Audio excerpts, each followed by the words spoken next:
The average UK household is now £8,300 poorer than they were just 3 years ago, and most people don't even realise they're already living through an economic collapse. What's happening right now in Britain isn't just another recession, it's a carefully orchestrated financial disaster that's about to get much worse, and the government knows exactly what they're doing. You're watching Economy Reporter, where we break down the real economic news affecting your wallet. If you want to stay ahead of the financial storms heading our way, make sure you hit that like button and subscribe with notifications on. We're your source for uncensored UK economic truth, bringing you the stories mainstream media won't touch. With everything that's about to unfold in the coming months, you'll want to stay informed about what's really happening to your money. Right now, millions of British families are being gaslit about the true state of inflation. The Office for National Statistics claims inflation is under control at around 4%. But walk into any supermarket and you'll see the truth. Your weekly shop has doubled in price since 2021.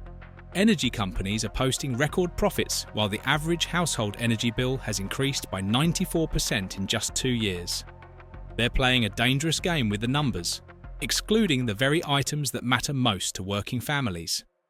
Food staples like bread, milk and eggs have seen price increases of over 30% this year alone, yet somehow this doesn't seem to register in their carefully manipulated statistics. But here's where it gets really sinister. The Bank of England is deliberately keeping this information from reaching the public because they need to maintain the illusion of control. Internal documents leaked last month revealed they're tracking a real inflation index that shows the actual cost of living has increased by 47% since 2020. They know exactly how bad things are, but admitting it would cause panic in the markets. Meanwhile, wage growth is crawling along at just 5.7%, meaning every single month British workers are getting poorer in real terms. The interest rate situation is even more devastating than most people realise. 2 million homeowners are about to discover they're mortgage prisoners, trapped in loans they can't afford and properties they can't sell. The Bank of England keeps promising rate cuts are coming, but behind closed doors, they're admitting rates will need to stay elevated for at least another 18 months. Why? Because the moment they cut rates significantly, the pound will collapse and imported inflation will skyrocket even further. What nobody's telling you is that banks have been preparing for this for months. They've quietly been increasing their provisions for bad debts by 340% compared to pre-2020 levels. They know what's coming, a wave of defaults that will make 2008 look like a minor inconvenience. The 5-year swap rates that determine mortgage pricing have barely moved despite all the talk of future cuts, meaning banks are betting on prolonged economic pain. And while families are struggling to make payments, these same banks reported combined profits of £41 billion last year, the highest in UK banking history. The employment figures are perhaps the biggest lie of all. Officially, unemployment sits at just 4.2%, but this masks a horrifying reality. Over 2.8 million people are now working 0-hour contracts with no security, no benefits, and no future. Another 1.4 million have simply given up looking for work and aren't counted in any statistics. The gig economy has become a trap where people work 60-hour weeks across multiple apps just to earn minimum wage.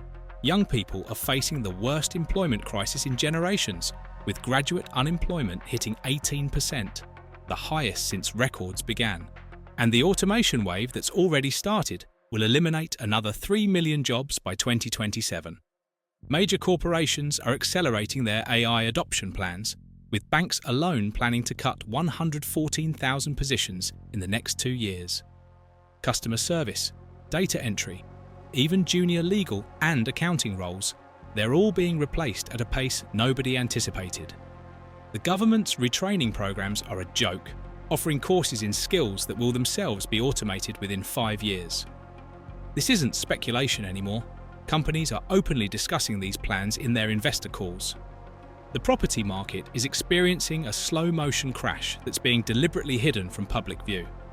Estate agents are reporting that properties are taking an average of 127 days to sell, up from 31 days in 2021. But that's only counting properties that actually sell. Thousands more are being quietly withdrawn after sitting on the market for 6 months or more. Forced sales and repossessions have increased by 87% year on year, but these figures are buried in technical reports that never make headlines.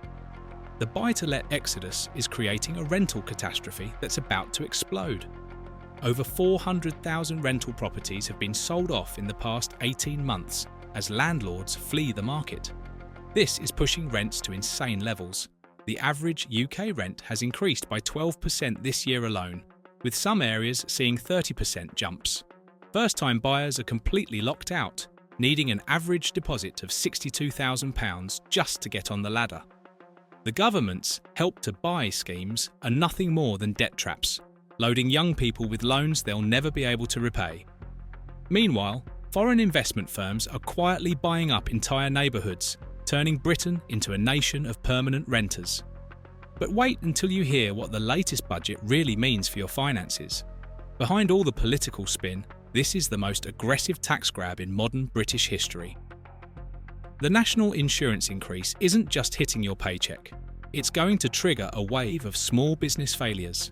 Industry insiders are predicting 200,000 small businesses will close their doors by summer 2025.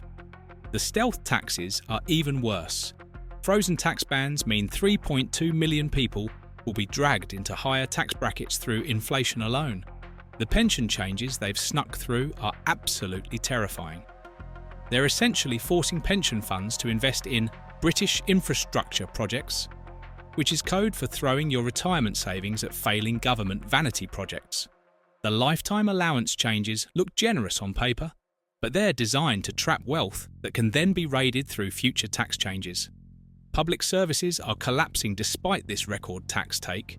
The NHS waiting list has hit 7.8 million. Schools are literally falling apart, and local councils are going bankrupt at a rate of 3 per month. Where is all this money going? Into servicing a national debt that's spiralling completely out of control. The international situation is about to make everything exponentially worse. Trump's new trade policies will hit Britain like a sledgehammer. We're talking about potential tariffs of 20% on UK exports to America, our second largest trading partner. The Brexit delusions are finally crashing into reality as our trade with Europe continues to collapse, down 15% this year alone.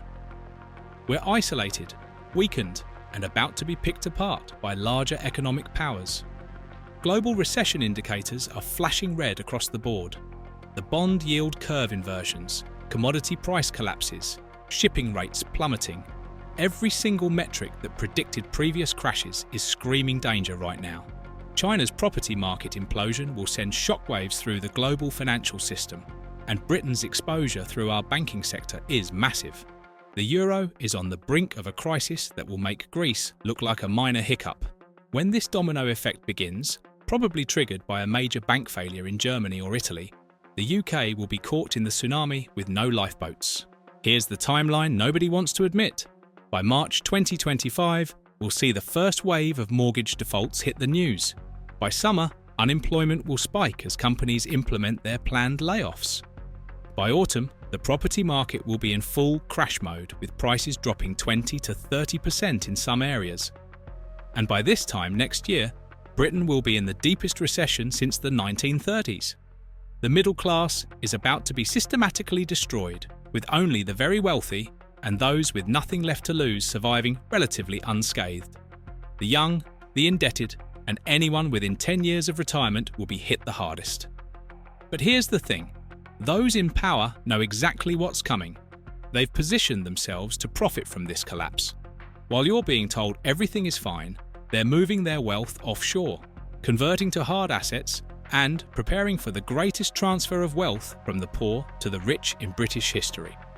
The question isn't whether this economic apocalypse is coming.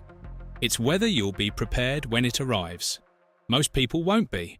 They'll wake up one morning to find their savings worthless, their homes unsellable, and their futures destroyed. Don't let that be you. The storm isn't coming, it's already here.